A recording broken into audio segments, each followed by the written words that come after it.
उड़ीसा में दोस्त न रहा, आप लोगों के रास्ते अलग हैं। वहां पे कल मैं प्रधानमंत्री को जब इंटरव्यू कर रहा था तो उन्होंने कहा कि ये उड़ीसा की अस्मिता पर सवाल है इस बार। तो आप इसको कैसे देखते हैं? उड़ीसा में क्या हो रहा है? देखिए, मेरा स्पष्ट मानना है कि उड़ीसा विकास के मामले में पिछड़ता जा रहा है। इसके साथ साथ उड़ीसा की भाषा, उड़ीसा की संस्कृति, उड़ीसा का पहनावा, इसकी गरिमा पर भी गंभीर रूप से चोट हो रही है। और भारतीय जनता पार्टी मानती है कि किसी भी राज्य की भाषा, संस्कृति के साथ खिलवाड़ नहीं होना चाहिए। हर राज्य का विकास अपनी संभावनाओं की सबसे ज्यादा संभावनाओं का दोहन करते हुए होना चाहिए, जो उड़ीसा में नहीं हो रहा है। इसलिए हमने निर्णय किया है कि हम अलग लड़ेंगे। मुझे पूरा विश्वास है कि इस बार उड़ीसा की जनता मोदी जी के नेतृत्व में भारतीय जनता पार्टी को आशीर्वाद देगी। आपने बड़ा नंबर दिया लोकसभा चुनाव के लिए, राज्यसभा के चुनाव को आप कैसे देख रहे हैं? देखिए, इसका असेसमेंट अभी चुनाव की काफी देर है। प्रत्याशियों की घोषणा दोनों ओर से बहुत लेट हुई है। मेरा एक ही दौरा हुआ है, थोड़ा असेसमेंट आएगा, परंतु मैं इतना निश्चित रूप से कह सकता हूं कि उड़ीसा की जनता इस बार भारतीय जनता पार्टी को आशीर्वाद देगी। स्टेट में भी, स्टेट के चुनाव में जी। उत्तर प्रदेश में आपने अभी कहा कि आप सीटें बढ़ाएंगे पिछली बार से। उत्तर प्रदेश में सीटें बढ़ाए मतलब अगर सब कुछ अच्छा रहा तो 80 की 80 हो सकती है। अरे, तो बहुत ही बड़ा बयान है आपका। रिकॉर्ड 2014 का ब्रेक होगा जी, 71 और 73 हो सकता है। हम सब कुछ अच्छा रहा तो 80 की 80 भी जीत सकते। इसका मतलब आप अखिलेश को कन्नौज में हराएंगे, अखिलेश जी को, डिम्पल को मैनपुरी में हराएंगे, उनकी पूरी फैमिली फिरोजाबाद, आजमगढ़। मैंने संभावना कहा है कि हम 80 की 80 कर सकते हैं। हमारी सीटों की बढ़ोतरी होना निश्चित है। राहुल गांधी और प्रियंका गांधी जी का कभी हाँ कभी ना, कभी लड़ रहे हैं कभी नहीं लड़ रहे हैं, अभी कुछ सुनने में आ रहा है कि शायद अब नहीं लड़ रहे हैं। इसको कैसे देखते हैं आप? देखिए, ये लोग आत्मविश्वास गवा बैठे हैं। अपनी पुश्तैनी सीट से भी लड़ने का आत्मविश्वास नहीं है।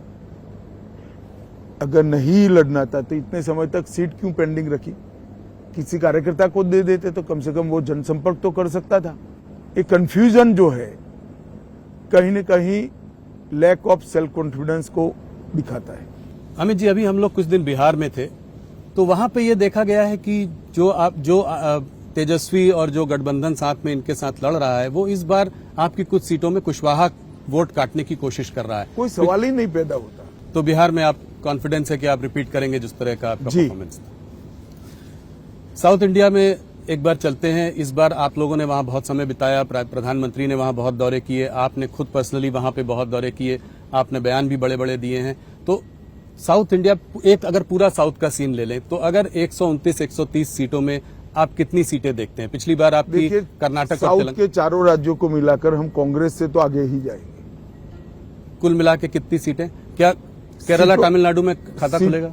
हम बहुत अच्छा चुनाव लड़े हैं जी, खाता तो निश्चित रूप से खुलेगा, परंतु सीटों का अनुमान लगाना वहां इसलिए दिक्कत है कि बड़ी कांटे की टक्कर हुई है। पर दोनों प्रदेशों में, मतलब तमिलनाडु में भी खुलेगा, केरला में भी खुलेगा। और तेलंगाना और आंध्र को कैसे देखते हैं आप? आंध्र प्रदेश में हमारा अलायंस है, हम बहुत अच्छा चुनाव लड़ रहे हैं, अभी शुरुआत है। और तेलंगाना में तो हम लोकसभा में बहुत अच्छा परफॉर्मेंस करेंगे। हमारी अब तक की हाईएस्ट सीट हम वहां से जीतेंगे।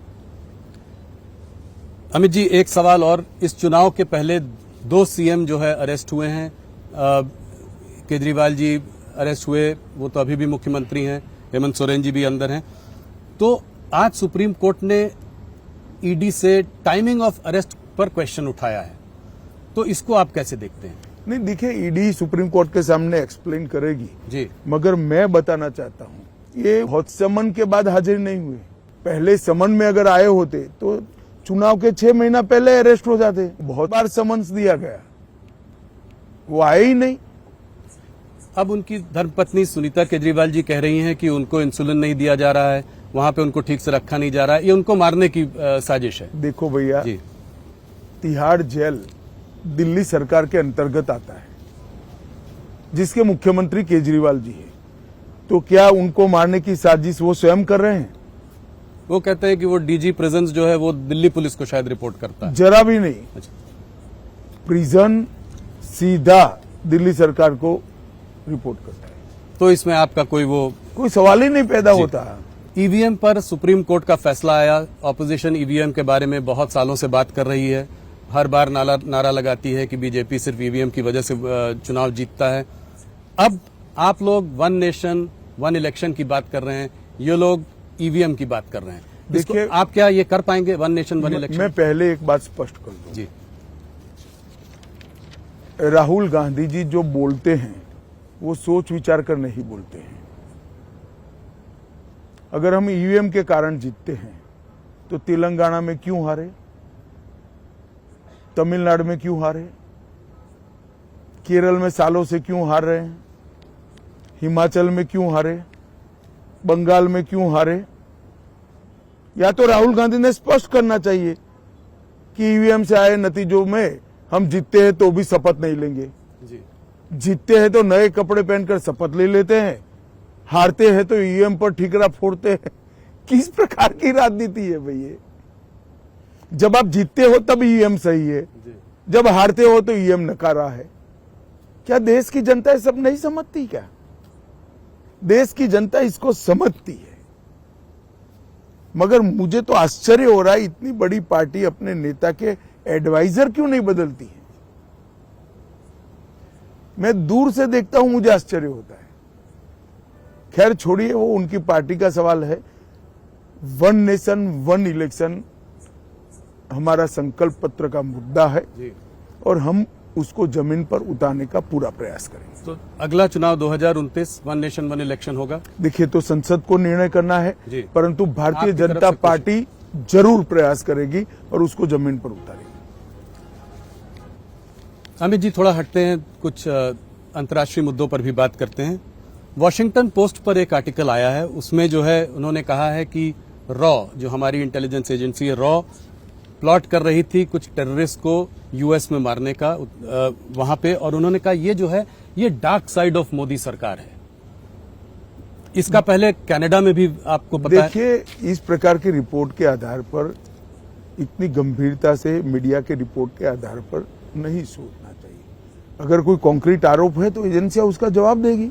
अगर कोई सरकार डिप्लोमेटिक मेथड से हमारे साथ चर्चा करती है तो हम इसका जवाब देंगे। कनाडा में निज्जर के मर्डर पे भी ये बात हुई थी कि जो है ऐसे आरोप मीडिया में लगने से मैं नहीं मानता कोई गंभीर सवाल खड़े होते। इसी से जुड़ा हुआ एक और रिपोर्ट आई थी, वो गार्डियन पब्लिकेशन में थी। उसमें था कि पाकिस्तान में 20 टेररिस्ट को जो है इंडिया ने, फिर रॉ की बात थी, कुछ लोगों को इस्तेमाल करके वहां पे उनको मारा, टेररिस्ट को वहां पे मारा पाकिस्तान सॉइल में। इसको आप क्या कहेंगे?